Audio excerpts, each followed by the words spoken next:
Okay, pitter patter. Let's get at her. This is the Convo. Norm along with Mike for Sunday, January 29th, 2023. You never like to lose to the Senators, but in the fashion they did on Friday evening and the circumstances surrounding the loss, it's left a bitter taste in everyone's mouth. 6-2 Sens over the Maple Leafs. Matt Murray was going to play and then put on a ball cap and sat and watched the damn game as Ilya Samsonov makes another start. He's been playing pretty good hockey, but I don't know if the plan was to have this guy play for long stretches and take over the number one job. Mr. Augello, good morning. The Capitals tonight too, eh? Good morning, Norm.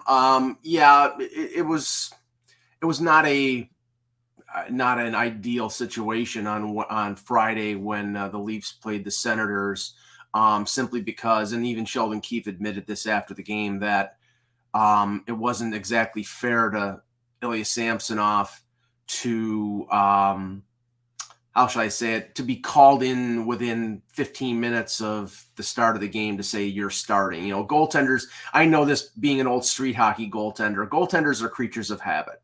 Right.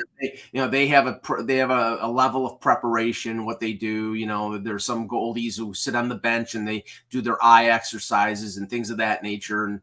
And Murray was supposed to be the starter even going back to Thursday, and then 15 minutes before the game, because of something that happened in warmups, Samsonov was pressed into service. And, that's the reality. And goalies come in for goalies who are hurt, or goalies come in for goalies who are not playing well. So you have to be ready. But I think that they wrote the maybe subpar performance by Samsonov, but it was really, he was one of 20 that were subpar. There were very few players that played well. And I'm sorry to go down the same road, and I know people get pissed off at me for pointing this out.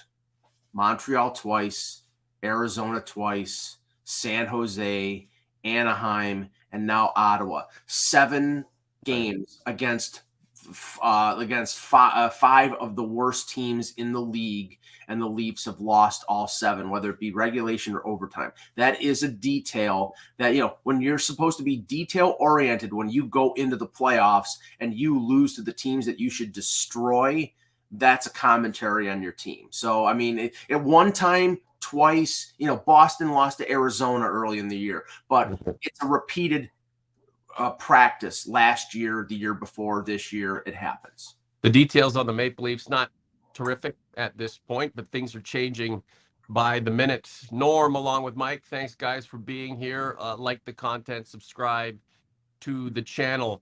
Who do you pin that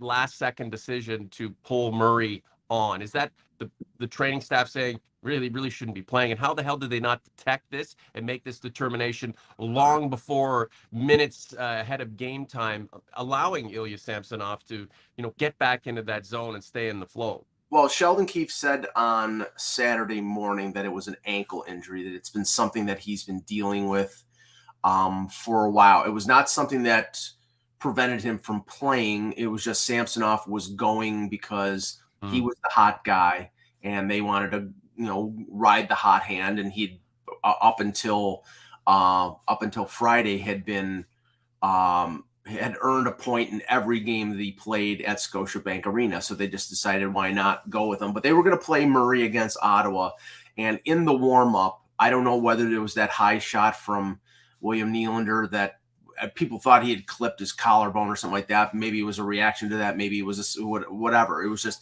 he tweaked it in the warm-ups, and the medical staff decided, okay, better safe than sorry here. We only have 2 games to go between now and the All-Star break and the bye week, a 9-day layoff between Wednesday's game against the Bruins and the next game. So better to maybe play it safe and say, we'll go with Samsonov. And if Murray, now the thing is, Norm, is that Keefe said after the game that if had Samsonov been injured or Samsonov played badly, and I don't think they would have taken him out if he was just playing badly, but if he had been injured, it wasn't going to be Murray in goal. It was going to be the E-Bug. It would be the David Ayers. Right. So, I mean, that's how much they wanted to prevent playing Murray in that game. So whether the seriousness of the injury, we're not going to know. We it's all, everything in terms of injuries are shrouded in secrecy with these teams, and I understand why. But I would say, it didn't say, I didn't get the hint of alarm when it came from the Leafs. I think it's something that's sort of an ongoing issue, but something that I think that they're prepared to deal with, and something that they don't think is long term. Well, the thing about Murray is that he came to the Maple Leafs with baggage. Mm-hmm. Decorated, obviously, with an incredible Penguins team, but I wouldn't say he's a malcontent or anything like that. Just a bit of a mysterious guy, and he has injuries that run concurrent with the good things that he does. So should we, in this moment right now, as he's dealing with another set of injuries, should we shouldn't be surprised at all, right? Because in the beginning, when we talked about him potentially having a major impact on this team, it would be conditional to how much he could play and how much he could either circumvent or thwart injury. He has had a good run, and now we're in a position where they're going to have to call up a Joseph Woll or an Erik Källgren to support Ilya Samsonov, because lo and behold, it's injury time for Matt Murray. Well, and this is what's important to keep into perspective. I was up in Toronto for the first time the Leafs were to play Ottawa. It was the first Saturday of the regular season, and that was supposed to be the first time Matt Murray was going to play his former team. That was the game where he got hurt in the morning skate. And then there was a scramble and a panic, because at that point Erik Källgren had been hurt the previous Friday night in Rochester against with the Marlies against Rochester. So they didn't know whether they're going to have a backup goaltender, and they were scrambling. And at that point, all the guys who were signed to NHL contracts were either injured or in Europe. So they were going to potentially have to use the E-Bug as the backup. Right. It ended up being Källgren being called up as the backup. They're much better off right now where they are currently constituted than they were in November, when both Samsonov and Murray went down. They have Keith Petruzzelli signed to an NHL contract. Källgren is down with the Marlies, and Joseph Woll, as you mentioned, he's 12. Yeah, he's 12-1 with the Marlies. I mean, speaking of injuries, he's on a nice little run too. The clock is ticking on his health as well. Hopefully not, but just based on history. Well, yes. I mean, but the thing is, knock on wood, you hope that things are straightened out. Right. He's had knee injuries. He's had shoulder problems. He had sort of a reconstructive shoulder surgery during the off season. Right. The thing with Woll is now it sounds like he is straightened out physically, and he has been fantastic for the Marlies, earning an AHL All-Star bid.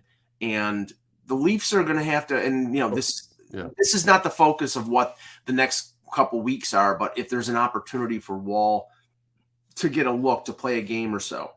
Yeah, there should be, Mike. I mean, after the Washington, Boston, the Leafs have Columbus back to back. They've got Chicago, Montreal's in there, Chicago's in there again. So that's the thing. There is a body to put between the Leafs pipes who we expect to be competent. Well, I hate to be sarcastic, Norm, but that schedule to almost any other good team would be, say, well, they're going to win 5 in a row. I mean, based on what this team does against the league's lesser lights, Columbus, Chicago, Montreal, Chicago. That's 5 losses in a row based on what they do. That's the Summit Series against the Soviets for the Maple. But the thing is, okay, Murray's out indefinitely, and Samsonov's healthy. Can he be the number one? Are we going to be talking about this guy in the next 2 months if he's healthy and saying, shit, it's Jack Campbell all over again? It's not because he wanted to be, not because it's his fault. It's just the dude he was supposed to platoon with is nowhere to be found, and that was somewhat expected. But here we are with a guy who's trying to ascend and put himself in a position to show the world that he can be capable number one. And he's done pretty well. He's just running out of gas. Well, he can be. And that'll be a problem. He can be the number one. Right. He was drafted as a first-round pick from the Capitals. The Capitals sort of lost faith in his ability to be a number one. He has proven so far this year that he's been, consistent. He has some of the best statistics in the NHL. I think he was second in goals against behind Linus Ullmark going into the game against Ottawa. Whether he can handle a long stretch, I mean, they're playing back-to-back nights against Columbus coming out of the break. They're going to play, they'll play him one game and play whoever the backup is the other game. So they're not gonna load work on him like the Rangers load on Igor Shesterkin. So I mean, he can be, and he has played well so far, but it's a different situation when all of a sudden then you are the guy. And I responding to Super Strike here, I don't think Murray is out long term. This sounds like something that they're just managing. It's like when you have a 9-day break. I mean, and we can transition into the Matthews injury. Yep. When you have a 9-day break, and you're dealing with something that's been nagging for a couple weeks, it's nice to have a 9-day break to sort of let things calm down. Mm-hmm. And so I think, all evidence to the contrary, I think it's very possible Murray is back on February 10th when they come back again. When he is back, what do you get out of him, and for how long? That's the question, Mike. And somebody asked me this question. It's like, if both Murray and Samsonov are healthy, who starts game one in the playoffs? And I still believe, unless Murray's play drops off the planet, they're going to start the goalie in the playoffs who won 2 Stanley Cups. Not to say that he's guaranteed to stay in the net, but I believe game 1 against Tampa will be Matt Murray in goal. So Robert Bjork, who cares? Murray is useless anyway. So, but again, it's the sentiment that some fans are having with particular players when they're not seeing consistency out of them, or the players are showing that they're human. I mean, case in point, Morgan Riley right now, 21 assists, no goals. You go on social media for 2 minutes and there's nothing favorable about Riley. On the contrary, William Nylander's fans want to riot because he hasn't been named an all-star. I mean, a little bit unfortunate, but it's a real telltale of where a lot of his fans are. It's just focused on on one player, and not to get too. No, but for once in a millennia, I will agree with Nylander Nation that I believe he should have been nominated to the All-Star game because he's played fantastic. Yeah. But the game is in Florida, right? And it's the Atlantic Division, and Barkov was overlooked. So you knew that they were going to name Barkov to replace Matthews. So it sucks, but it is what it is. Speaking of Mr. Knee Sprain, look, if you fancy yourself a contender and a champion, and you believe you've got depth, if one of the best players on the planet is out for any length of time, you should still be able to plod along and play .600 hockey. So Maple Leafs, have at it. Yeah, I mean, okay. I said this on the Buzzcast when the injury occurred on Wednesday. It didn't come out until Friday morning.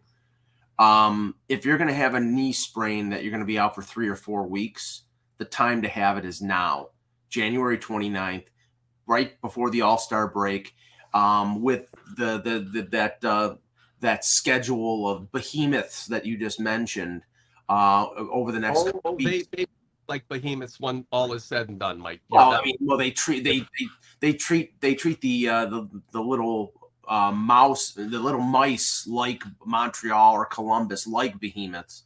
But what I'm saying is that if you're going to pick a time for him to be hurt, this was the right time, because he'll be back before the deadline. It's not reported to be serious. It's more cautionary that they're gonna let him heal completely and get to 100% and not rush him back. So they're not in any kind of danger of falling out of the playoffs. Tampa Bay keeps winning, so right now it's just are you gonna have home ice advantage in the first round or not? And so, I mean, there's no major consequence that would result in then having to rush Matthews You back. watch out for those Buffalo Sabres, though, Michael P. Augello of Chickawaga, New York. Well, they could make the wild card, but I don't think they're going to catch Tampa or Toronto. So, like I said, you can forget him winning a third straight Rocket Richard, and that's not important, or a Hart Trophy, and that's not important. Right now, what's important is what this team does in the playoffs, and they want Matthews to be 100% when mid-April runs or comes around, and they're playing Tampa in the first round. So it's regrettable, and but it's not a serious enough injury. It sounds like it's less serious than the knee sprain that Riley had, and I know you were talking about Riley not having any goals. I mean, he didn't play. He didn't play well for a couple weeks after coming back from the injury, but I think he's starting to round around into shape now. So that's Matthews will have enough time to sort of get back into the swing of things, and I don't consider it anything of major consequence, other than it exposes, Norm, the fact that one injury. And we know this from the Montreal series. One injury, especially up the middle, can change everything. Who was the number 2 center once Tavares moved up to the number 1? Pontus Holmberg. And he didn't do pretty good, and they had to move Kerfoot to the middle. And for the people who hate Alex Kerfoot, that's the reason why you keep Alex Kerfoot around, because he can play center, and he can play center well. And if somebody gets injured, that's what they're going to need to do. So one injury can change things. So let's paint a scenario here. The Leafs are into the second round of the playoffs. Auston Matthews goes out. Yeah. Can the Leafs persevere without him? Against Tampa? No. Any team to win the Stanley Cup? No. I mean, you need your stars. Right. This is not like Matt Sundin in 2002, where you have Cujo in goal, and you had a team with leaders like Roberts and Corson and Tucker and McGillney stepping up. It's like, and Alan McCauley playing fantastic. I mean, McCabe. I mean, everybody. Travis Green stepped up. Robert Reichel stepped. Everybody stepped up. I mean, I think everybody could step up like they did when Tavares got hurt, and Alex Galchenyuk had a good series, and Kerfoot played well, and Neil Tavares, Marner. Sorry to interrupt, but could Tavares, Marner, and Nylander be the triumvirate that will set the world on fire and do something that nobody ever thought it could? I mean, I don't believe so. I think without all hands on deck, right, running throughout that playoffs. So this, for as deep as some people believe this team to be, man, it's a lot weaker and a lot more vulnerable than many people really, really, really want to accept, and that's okay, Mike. And that's not necessarily an indictment of the organization. It's just, it's really difficult when you have so much money tied up in the top guys. One of those dudes are done. I mean, you go from 1 AAA all the way down to somewhere between to 2C, and it's a big that disparity is pretty great. But I mean, that's the way the team's composed at this point, and that's the way it goes.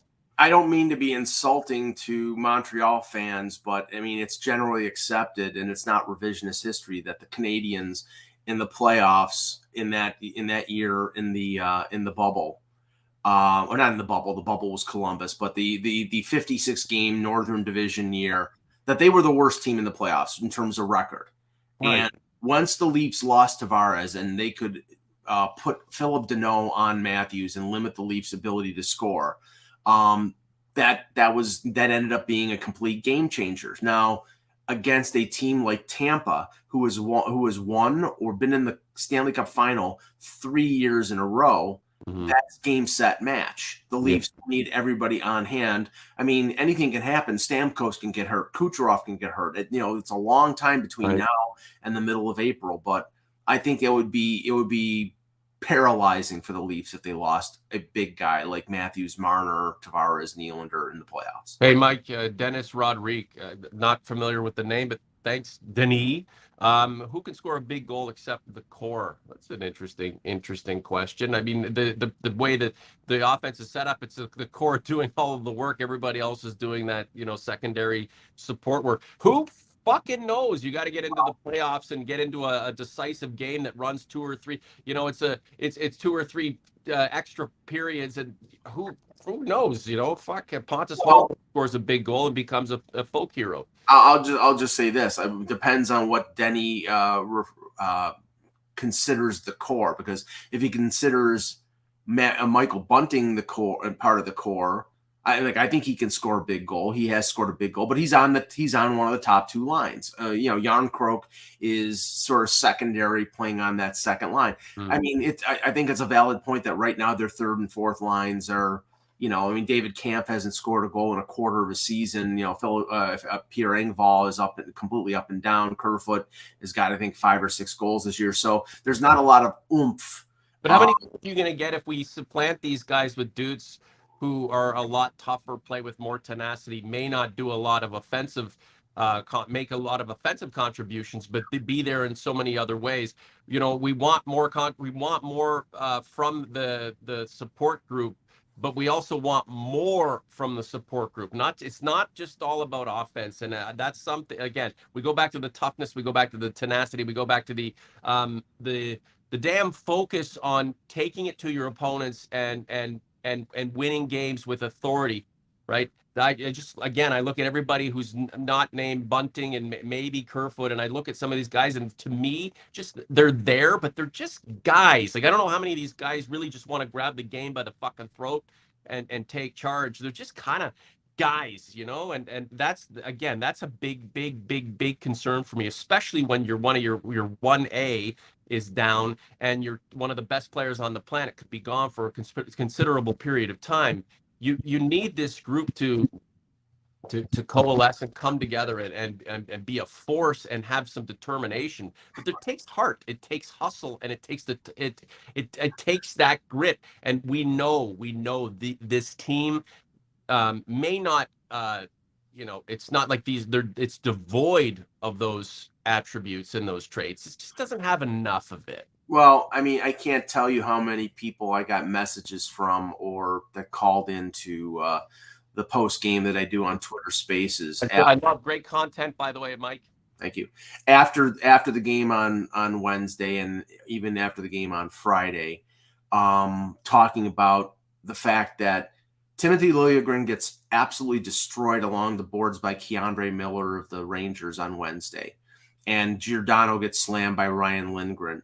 And you couldn't find a Leaf other than Michael Bunting screaming from the bench that was interested in confronting anybody on the Rangers physically. And and Mike McKenna, who's a former NHLer, a former goalie, wrote that the softness is a problem. And it's like, you are giving Tampa and Boston carte blanche to run Matthews, Marner, Tavares, and Nylander and your goalies and your defensemen with impunity if you do not have something in terms. And I'm not saying go out and like slew foot and Patrice. Don't qualify it, Mike. Please don't qualify it anymore. People who watch us in and out or who with us all the time know what the fuck we're talking about. Don't qualify it anymore, Mike. You're doing yourself a disservice, and you deserve a lot more respect than that, and so do I. Yeah, I mean, you are giving them an open invitation, and that is what these teams will do. And it's not just Corey Perry and Alex Killorn and Belmar and Patrick Maroon, or former Leaf Zach Bogosian, the guys who are the physical guys on Tampa.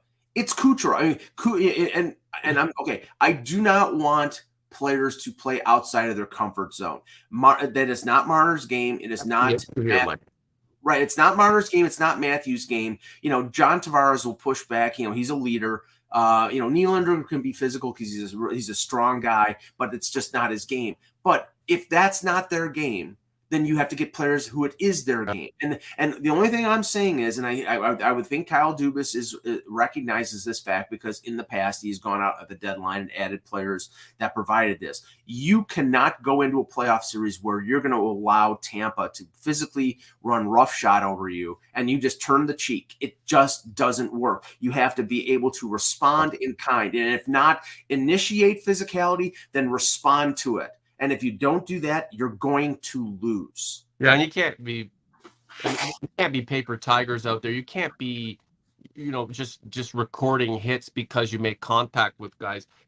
this is, man, this is, this is good though. This is good for content because this is interesting stuff. If the Leafs were just obliterating everybody, there's just this expectation that, it's finally going to happen.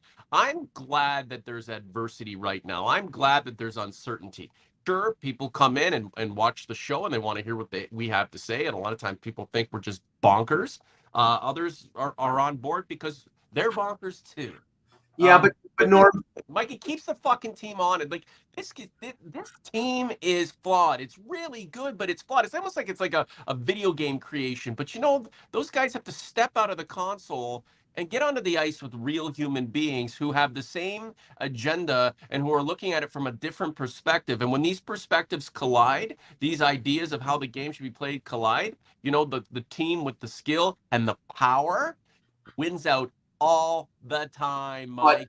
But Norm, no power. Norm, don't lie to yourself. Had the Leafs had the record that the Bruins have right now, right, there would be Leaf fans that would still be worried, and there are Bruins fans that are worried. It's like, okay, we've had the best first half of the NHL season since the '77 Canadiens, and where is it going to get you? If they lose in the first round, then the season is a bust. I mean, all the regular season is a precursor, is an 82 game training camp for when things matter, and then you have to succeed, and the Leafs have, and they've had good goaltending, and they've weathered injuries and all this stuff. It's almost meaningless in terms of anything other than positioning themselves for the playoffs. But I always want something. There should be always something to tweak, and but just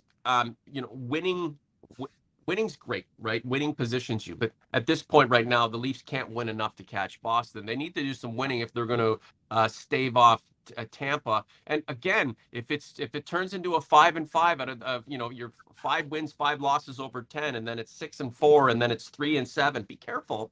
Be careful, because look at the other thing too is, again, just in the chronology of this group and where they are now and where we hope they'll get to, and I'm sure where they'd like to get to at some point. There are 30 other teams that have plans too, and we don't know how fast those plans will accelerate to the point where they are able to match where the Maple Leafs are at and potentially eclipse them. So that's another thing too. I'm saying when there's adversity, there's always something to talk about. There's always something to tweak.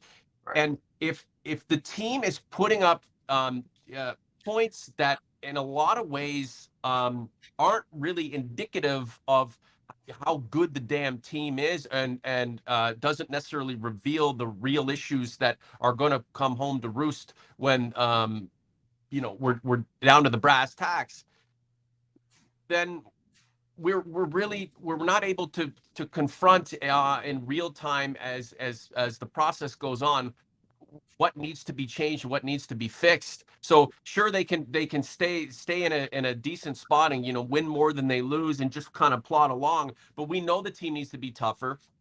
We know it needs another forward. We know that that to match the teams that usually win year in and year out, the Leafs have work to do. If they just somehow get these fucking weak wins that really don't indicate much, all that does is say to fans, and it gives the impression to fans that things are fine and dandy. So dealing with adversity is actually a good thing for your life. It's a good thing for this team, and it's going to keep Dubas and these guys on their toes. Not to make, in my opinion, sorry to go on so long, but not because he's got to make a decision to save his ass, because that guy will get a job somewhere else, and more than likely still be with the Maple Leafs at the end of the season. But he's got to keep confronting that this team is a work in progress, and it's got a lot more work that needs to be done to it than most people believe, based on where the records have been over the last several years. And who cares, and all the shit that guys like Matthews and Nylander putting to paper from a personal perspective. Well, the interesting narrative, and you're sort of touching on it in terms of Dubas, is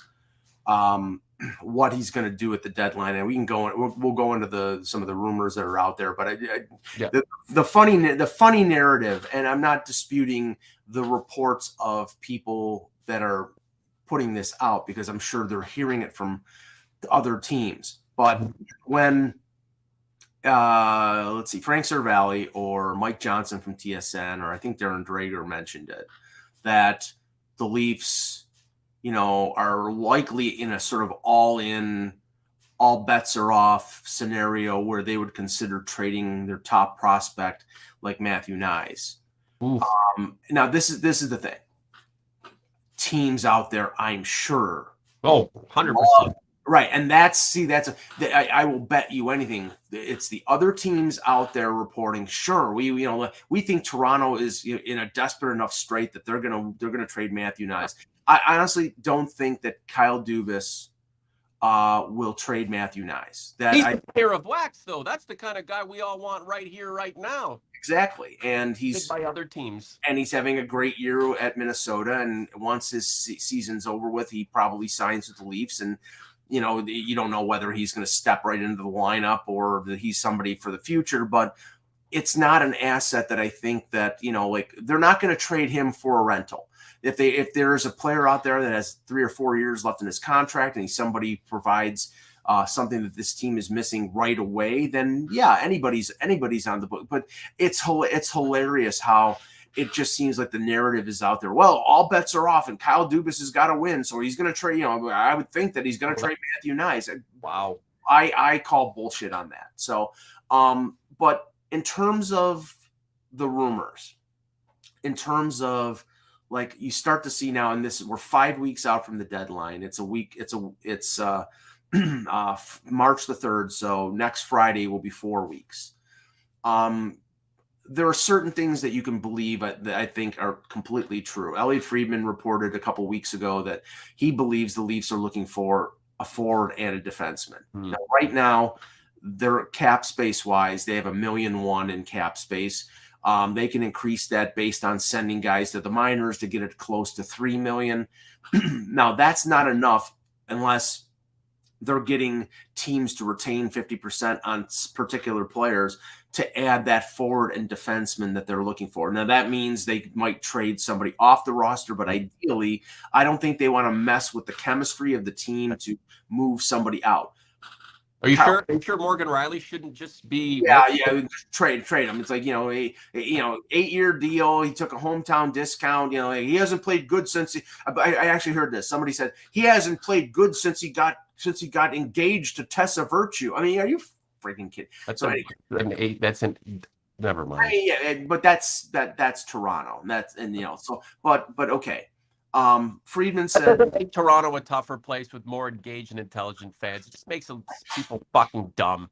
Well, I mean, I'm sorry, that's not the intensity. That's you when you're under the bright lights. It's just idiocy from social media anyway. Let's carry on. But hey, there are great people in every fan base and there are idiots in every fan base. Right. But Kyle Dubas was in Vancouver on, I believe it was Friday, with Dave Morrison, who's the head of pro scouting.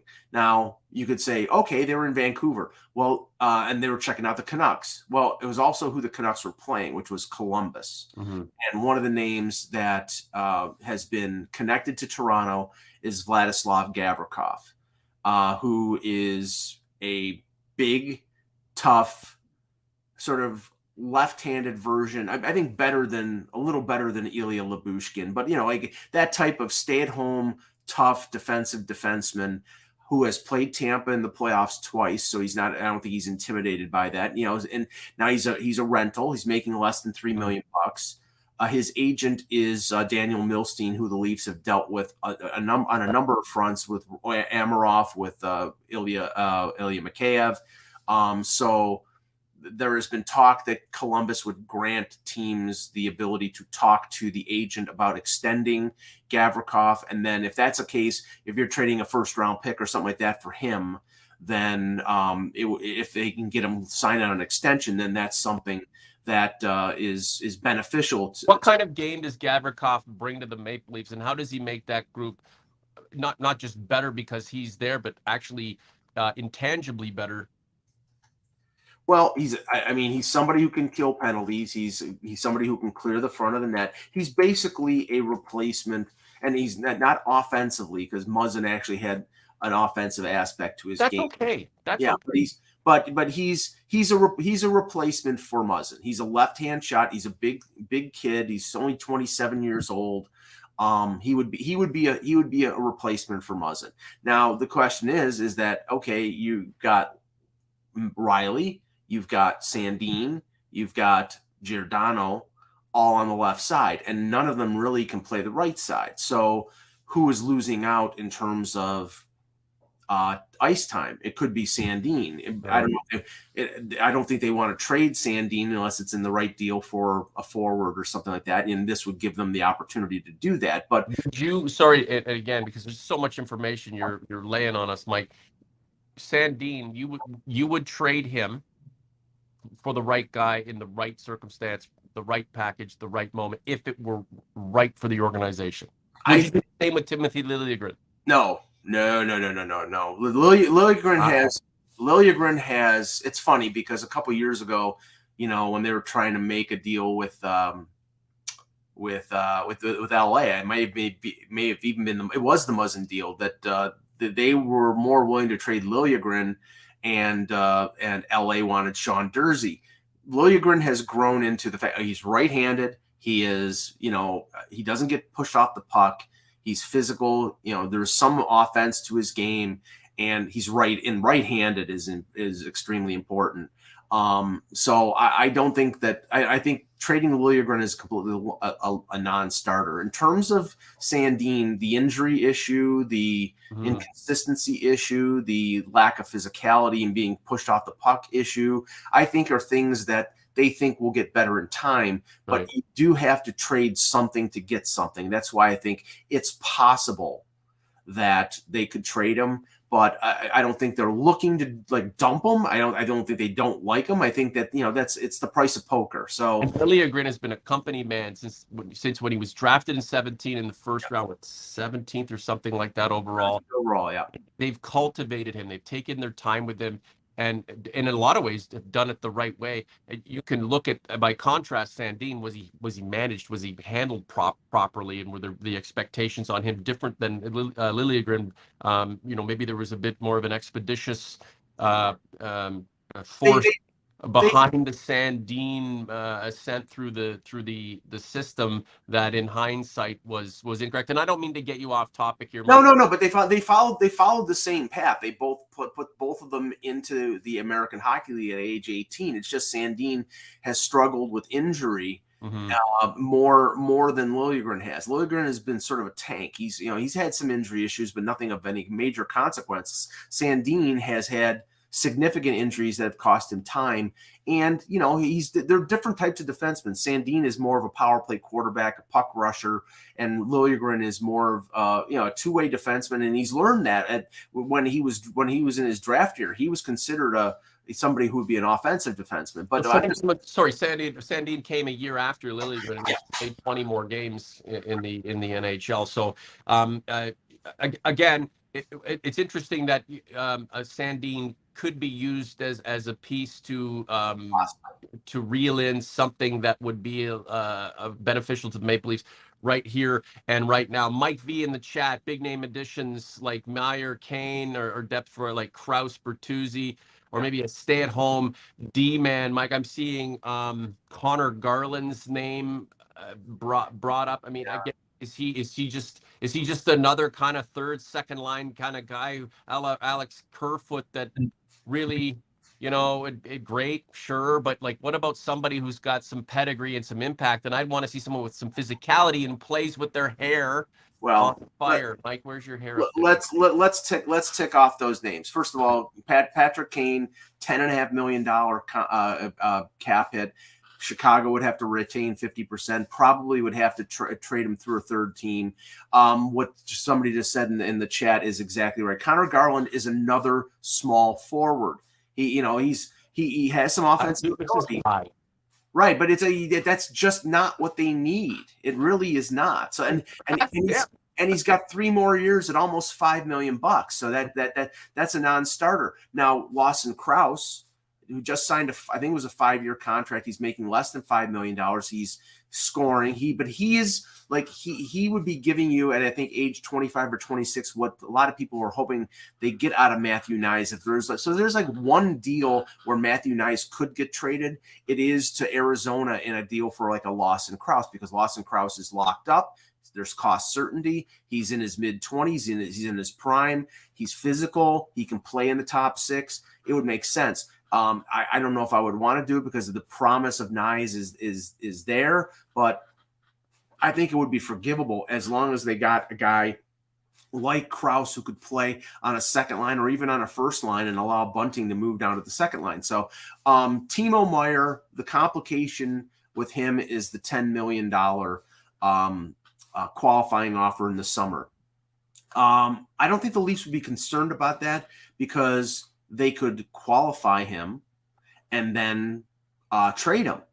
Now, the thing is, a player can accept the qualifying offer, and then Timo Meier could say, "Oh, I'll take $10 million," and then he'll walk to free agency the following year. But there are outs there in terms of the Leafs managing that situation if all they want him for is as a rental. So, but I think there are other teams like New Jersey and Buffalo who are going to offer more. I'm looking at the Leafs situation in terms of forwards, and I really think that the focus would be on Ryan O'Reilly, possibly Max Domi, although I don't know whether midgets. Yeah, but at least Max Domi is feisty and doesn't get pushed around. But he's not a big physical guy. I sometimes can be as undisciplined as his dad is or was. So I don't know whether I would want to bring that into the fold. But I do think that there are scenarios out there that fit the Leafs more. Tyler Bertuzzi is another name, but he's been hurt 3 times this year. James Van Riemsdyk has been mentioned, and I don't know if they want to go down that road. I just don't know how much it plays like he's 5'1", like 5'1", and no contact, right? So in the playoffs he plays a little tougher than he normally does, but he is a skilled player. I mean that's the thing. It's like I believe that the Leafs need somebody who can play in the top 6 or top 9 and provide a physical aspect. Whether they can get that, that's a question. Whether they put Travis Konechny's for 2 more years at $5.5 million, and he's another midget. I mean that's the thing. And O'Reilly would maybe the league is onto something. Maybe the Leafs are on the forefront of where it's all going. And O'Reilly would give them insurance in case of an injury up the middle. But the problem is he's not a winger, and somebody would have to play, unless O'Reilly's going to be playing third line center behind Tavares and Matthews. Somebody would have to move to the wing if you're going to put O'Reilly in the top 6. So there's a whole bunch of different machinations here. I'll tell you one that came out this week that makes me scratch my head a little bit, and that's Jake McCabe, former Sabre. I liked him with Buffalo. He's a pretty decent defenseman. He's had 3 major injuries over the last 4 or 5 years: a shoulder, a reconstructed knee, and a cervical spine injury, which is the same type of injury that Jake Muzzin had that he missed early in the season. He's $4 million for another 2 years, and supposedly the cost, if Chicago were to retain salary, would be a first-round pick. There's no way in hell I'm paying a first-round pick for Jake McCabe. I like him. If they retain salary, I would give up maybe a second-round pick. We don't know whether this is just a drum-up business for Chicago, but I mean, I don't know how realistic that rumor is. I think the Leafs would go someplace else rather than Jake McCabe. Maybe that's a fallback position, but I don't think it's realistic. OG's Converse, can the Maple Leafs between now and the trade deadline alter the organization at the top enough to prepare it for a real run into the first round and potentially beyond? Or is this systemic to the point where there are the issues that potentially that hamper this team systemic to from the very front of house all the way to the back of house that would need some drastic overhaul in a time frame that isn't as compressed as the one we're working within? And what I'm saying is, after the season is done, that's where the changes are made to really get this team in a different kind of mindset with a different different philosophy as to how you would succeed, and obviously personnel changes would be required. Let me know in the comments here. Have your say in community, guys. YouTube.com/the Leafs Convo community. I'm always active on it. I'd prefer to talk to you guys there than go into Twitter. That's for Mike to continue to activate his his amazing services and keep them going. But yeah, we appreciate the support for the content. We'll wrap up here in a second. But Brad Tyndall, I haven't seen him in the show. Wanted me to get your take on the defensive pairings among the group that we know will be going toe to toe at some point in the early portion of the playoffs. And it remains to be seen if the Leafs can finally overcome these teams. So you have Boston, Tampa, and the Leafs. The Leafs nemesis, the thorns in the Leafs side, and the Leafs are going to have to get through one, if not two, of these teams to get to where they want to go. So Brad wants you, Mike, to rank the defensive pairings among this group. So the top pair for the Leafs would be Morgan Rielly, TJ Brodie, up against Boston's Matt Grzelcyk and Charlie McAvoy, and Tampa's Victor Hedman and Zach Bogosian. Which is the top pairing of those three for you? Well, I always choose the one that has the best player on it, and Hedman would be the best player. Bogosian, I mean, just like they played Jan Ruta, who's basically a bottom pairing defenseman along, you have the luxury of playing somebody like Ruta or Bogosian with Hedman because Hedman is so unbelievable. I mean, I think the Leafs pairing is good. Yeah. But McAvoy and Grzelcyk sort of complement each other. They're the youngest of the group. Yes. And McAvoy's come back from the injury that he had and has played really well.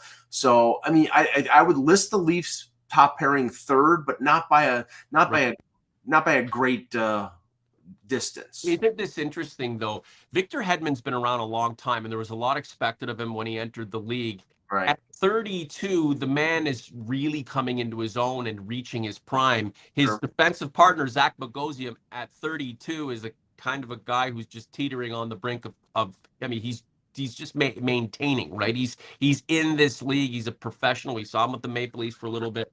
But it's in the career trajectories for these players are vary sometimes to really severe degrees. But Victor Hedman at 32, really his best days are ahead of him. That's remarkable. Whereas a lot of his contemporaries are on the downside of their career. The second pairing, you have for the Maple Leafs, Mark Giordano and Justin Hall. For Boston, Hampus Lindholm and Brandon Carlo. And for Tampa, you have Hayden Fleury and Mikhail Sergachev. Who do you take? I mean, is that the Leafs? Did the Leafs come out on top there? No, I think they're the worst. Any defensive pairing with Justin Hall is the worst. That might. Yeah, no, I don't believe that Fleury would be. I'm pretty sure that right now they're using Ian Cole with Sergachev, so I'll quote on that. But I'll of the three, I'll say the one. Hampus Lindholm is a legitimate number one defenseman. The benefit for Boston is that they have two number ones, and when you have two number ones, and you can put one on one pair and one on the other pair, I mean that just makes your defense just that much more deeper. Right. So I would say, and I'm sorry, Giordano is a bottom pairing guy with the Leafs. Right now, their number two pairing is probably Sandin and Liljegren, or Liljegren and whoever. So okay, this is just saying these teams are in a three-team tournament. If we stick to what Brad is saying, the Leafs one is the worst because Justin Hall's on it. I would say Boston 1, Tampa 2, Toronto 3. Third pairing, Liljegren, Sandin. You have Forbear and Clinton for Boston, and for Tampa, Cole and Cernak. I think Tampa's the best. I think the Leafs are second, and I think Boston's third. Wow, what does that? So what does that tell you, Mike? What is that? Well, it tells you that it tells you that the reason why Boston is going to win the President's Trophy, most of it is because of their, they're getting great goaltending out of Allmark, but their defense is deep and talented. And not only and on top of the fact that they have forwards that have been in a couple Stanley Cups, 3 Stanley Cup runs in Bergeron and Marchand and Krejci, and that Tampa Bay is riding their core, including Hedman, who was the number 2 pick behind Tavares in 2009. I mean, the Leafs defense is as good as it's been over the last few years, but it's still not at the level of Boston and Tampa. And that's why I continue to say, and I will continue to say until my dying day, that the NHL's playoff format is an absolute atrocity, that these three teams, that only one of them gets to the conference final because of the divisional setup. It's dumb. It should be a conference format like it used to be, but until the NHL, and I'm sure that the ownership of, TSN and Sportsnet and the ownership of the Bruins and the ownership of Tampa are sick and tired of the fact that one of these teams loses in the first round and the other one loses in the second round every year. It's a joke, and it should change. Look at the baseball's playoff format, right? So one and done for some of the best teams in the damn. And again, baseball is actually, compared to where it was 35 years ago when only 4 teams made the playoffs. But with the NHL, I mean, you've always had this group of 14 or 16 or whatever it is, vying for the jug. It's just the way they've reconfigured things. It's not even that it's unfair, it's just kind of stupid for the game. Why wouldn't you want more of these good teams kind of finding their way through the maze and the labyrinth that is that Stanley Cup final tournament to name the best of the season. Mike, we got to get out of here, but again, just kind of to summarize everything, I mean, the Leafs, using the A word, the adequacy of the Maple Leafs is top notch. I mean, it's an adequate team. The defense, they've got bodies, they've got guys. It's not like they're shorthanded. I mean, even if you lose Samsonov or Murray for an extended period of time, and who knows, we may not see Murray for a bit, and we don't know what's going to be coming. There are other guys in the system who are adequate, right? If Matthews is out, you've got adequate, maybe not a guy who can play at his level, but an adequate replacement. But adequacy is not enough. Right? You have to be excellent. You have to have the intangible. You have to have something more. And the Leafs still leave that to be desired. They haven't proven it to themselves. They haven't proven it to anybody else. The conundrum is finding the right guys who are going to somehow gin up and conjure up what's been missing in such a short period of time, and help cultivate it in an expeditious way before the playoffs and during the playoffs.